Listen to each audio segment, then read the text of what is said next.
नमस्कार साथियों, हिंदी नेटशाला चैनल में आप सभी का पुनः हार्दिक अभिनंदन है।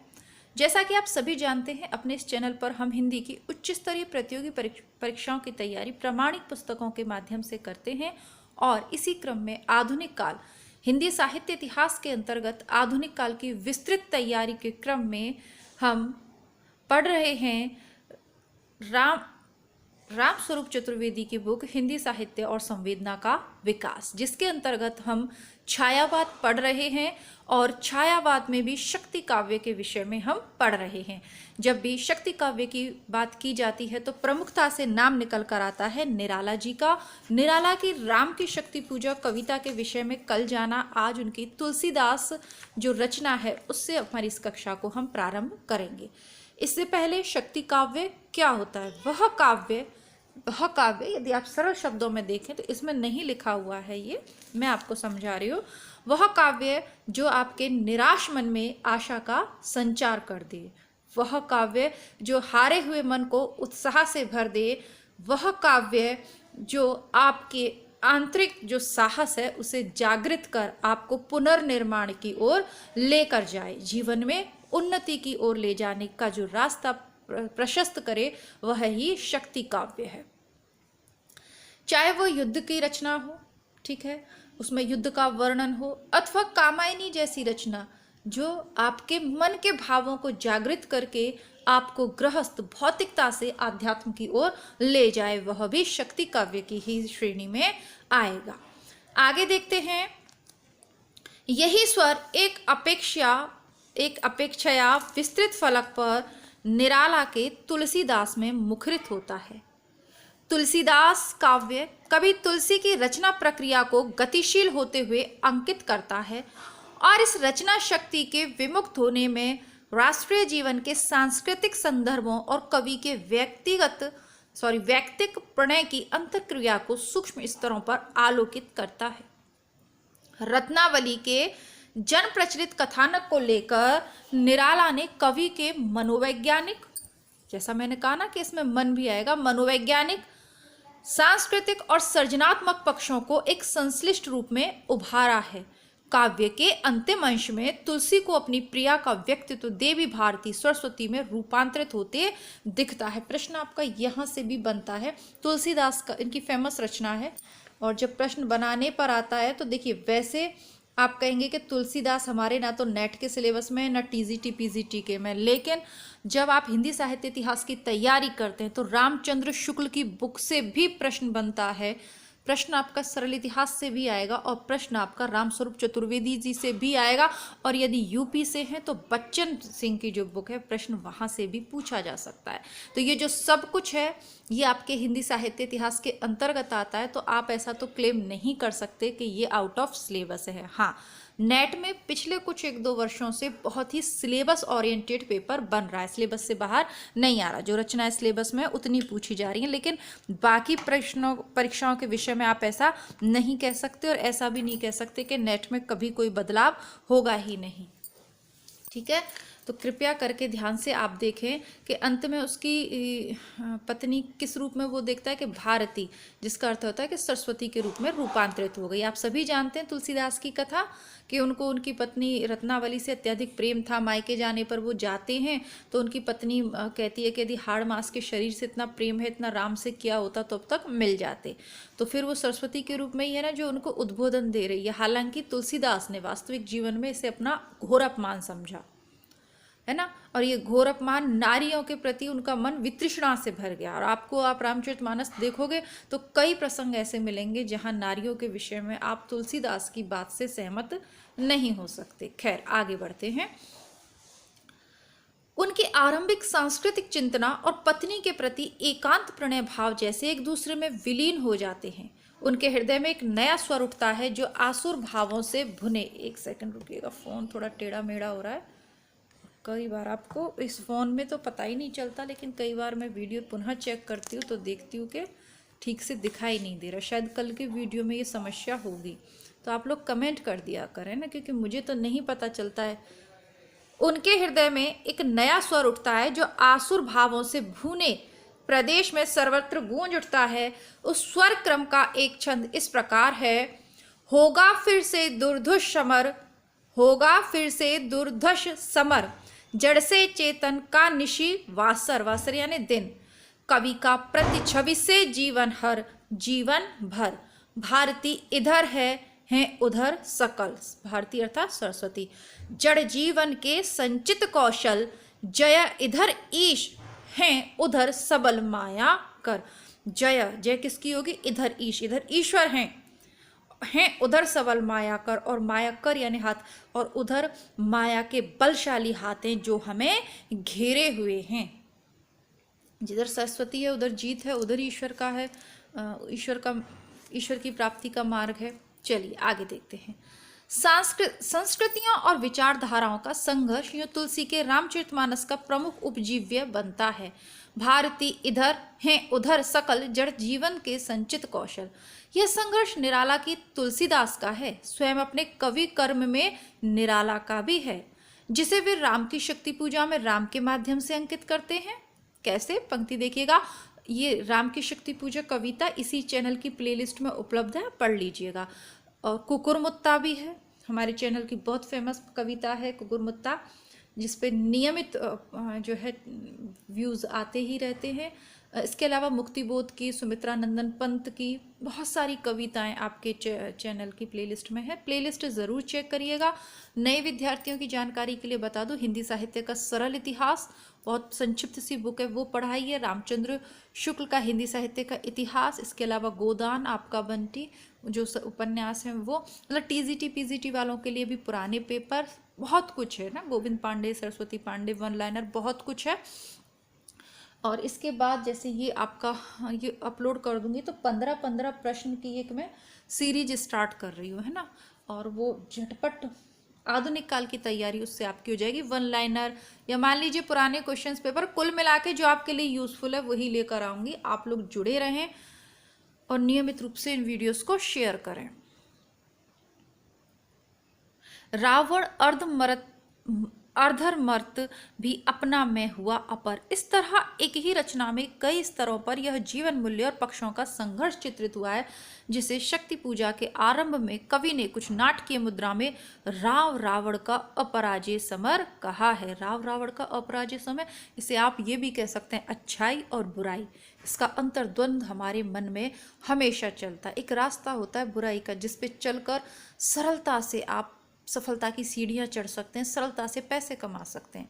और एक रास्ता होता है जो कठिन होता है, जो सही रास्ता होता है, जो नैतिकता का रास्ता होता है, उसकी रास्ता बहुत कठिन है, लेकिन वो ईश्वर से मिलाने वाला है, शांति देने वाला है। ठीक है, और ये जो शॉर्टकट वाली सफलता है, ये आपके जीवन में पैसे तो देगी, लेकिन मन को अशांति, चिंताओं से भर देगी। आगे बढ़ते हैं। कामायनी की तो मूल वस्तु यही है, देव असुर और मानव संस्कृतियों की टकराहट।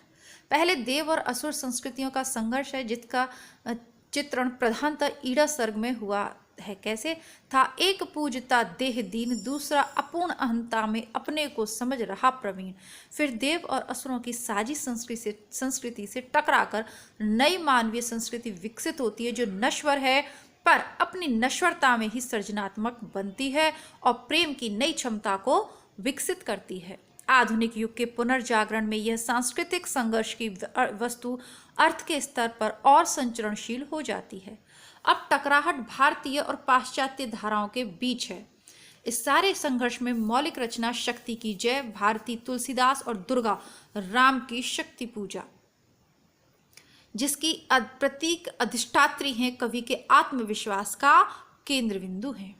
राम की शक्ति पूजा तुलसीदास और कामायनी में ही नहीं, प्रसाद के आंसू में भी, जिसे छायावादी परिदृश्य के अंतर्गत विरह काव्य के रूप में, इनका आंसू क्या है, विरह काव्य है, प्रसाद का आंसू विरह काव्य के रूप में स्वीकार किया जाता है। सामान्य द्वंद्व और संघर्ष को अतिक्रमित कर जाने की प्रक्रिया अंकित हुई है। कामायनी में सुख दुख के द्वंद्व से ऊपर उठकर आनंद की जो स्थिति है, कुछ वैसी ही स्थिति आंसू में वेदना की है। इसीलिए वेदना को कवि ने कहा है, जगद्वंद्वों के परिणय की है सुरभि में जयमाला। जगद्वंद्वों के परिणय की है सुरभिमयी जयमाला। देखिए ये आंसू की पंक्तियां हैं, पूछ ली जाती हैं पंक्तियां, और कभी कभी तो मालूम ही नहीं चलता ये पंक्ति आई कहाँ से। तो ये आंसू कविता से है और ये रामस्वरूप चतुर्वेदी की बुक में है। आंसू के अंतिम अंशों में पहुंचकर कवि का यह विरह भाव सार्वभौमिक वेदना में, सार्वभौम की वेदना में रूपांतरित हो जाता है। मैंने कल भी बताया था, जब व्यक्ति अपने से हटकर समाज के विषय में सोचने लगता है ना, तब वह अमरता की ओर विकसित होता है। और जब तक व्यक्ति अपनी धन संपत्ति के लिए प्रयत्नमान रहता है ना, तब तक वो कीड़े की तरह जन्म लेता है और कीड़े की तरह संसार से विदा हो जाता है ना। 12 दिन बाद उसे कोई याद नहीं रखता, 12 दिन भी नहीं रखता खैर, लेकिन 12 दिन बाद तो बिल्कुल भी नहीं रखेगा। तो जो लोग समाज के लिए सोचते हैं, इतिहास के पन्नों पर नाम उनका अंकित हो जाता है, जैसे कि आज हम इन कवियों को पढ़ रहे हैं। यहाँ कवि का अनुभव इतना सघन हो उठता है कि उसे प्रकृति में और मानवता में जहाँ कहीं पीड़ा दिखती, कैसे, मानस कुमुदों का रोना, बौने जल निधि का हाहाकार मचाना, ज्वालामुखियों का मुंह सिए ताप झेलना, मधुकर की कली से मनमानी, फिर चिरवंचित भूखों की प्रलय दशा। वह उसे अपनी वेदना का ही रूप लगती है। यह वेदना का अद्वैत है। इन सारी पीड़ाओं के तत्व में उसे रचना की उपलब्धि होती है। तो ये आंसू की काव्य पंक्तियां हैं ना, अभी यहाँ पर हम पढ़ रहे हैं शक्ति काव्य छायावाद का, तो उसके अंतर्गत आंसू आ गया। वैसे निराला को हम पढ़ रहे थे, ठीक है। अब यहाँ पर जयशंकर प्रसाद का काव्य स्टार्ट हो जाएगा। अलग से टॉपिक इन्होंने जयशंकर प्रसाद नहीं दिया, लेकिन रचना से आप रचना से आभास कर लीजिएगा, ठीक है। तो ये जयशंकर प्रसाद चाहें तो इसको लिख दें आप। सुख का निचोड़ लेकर तुम सुख से सूखे जीवन में, बरसों प्रभात हिमकंसा आंसू इस विश्व सदन में। फेमस पंक्तियां हैं, बारंबार पूछी गई हैं, पुनः पढ़ के सुनाती हूँ।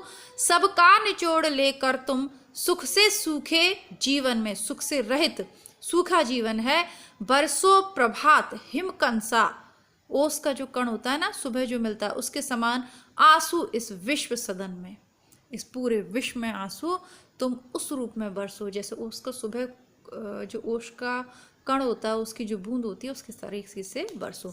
मतलब पूरे ओस क्या होती है, समस्त वातावरण को आर्द्र कर देती है, गीला कर देती है। वैसे ही आंसू की सघन वेदना में से निराशा का स्वर नहीं उपजता, उसमें से विराट रचना आस्था फूटती है। वेदना के आलोक का सर्वव्यापी प्रसार महादेवी वर्मा ने एक दूसरे स्तर पर आत्मीयता से चित्रित किया है। कैसे, सब आंखों के आंसू उजले, सबके सपनों में सत्य पला। तो ये महादेवी वर्मा की काव्य पंक्तियां हैं। छायावाद के विशिष्ट काव्यों और लंबी कविताओं के अतिरिक्त छोटे गीतों और कविताओं में भी मूलतः पुनर्जागरण की चेतना अंतर्व्याप्त दिखाई देती है। सबसे बड़ी बात यहाँ है कि ऐहिक जीवन और शरीर का महत्व, जिसे मध्यकालीन संतों और कवियों ने पानी का बुलबुलार काकगीत का भोजन कहा था, ऐहिकता में यह आस्था आगे मानवीय आत्मविश्वास का आधार बनती है। इस एक बिंदु पर समूची मध्यकालीन हिंदी मानसिकता का जैसे कायाकल्प हो गया, संन्यास, वैराग्य, तपस्या और परलोकवाद में आस्था जैसे मूल्यों के स्थान पर अब ऐहिक जीवन, इहलोक और मानव शरीर के आकर्षण का महत्व प्रतिपादित होता है। भक्ति से रीतिकाल के बाद देखिए आप, रीतिकाल के बाद आधुनिक काल में ये देखने को मिलेगा।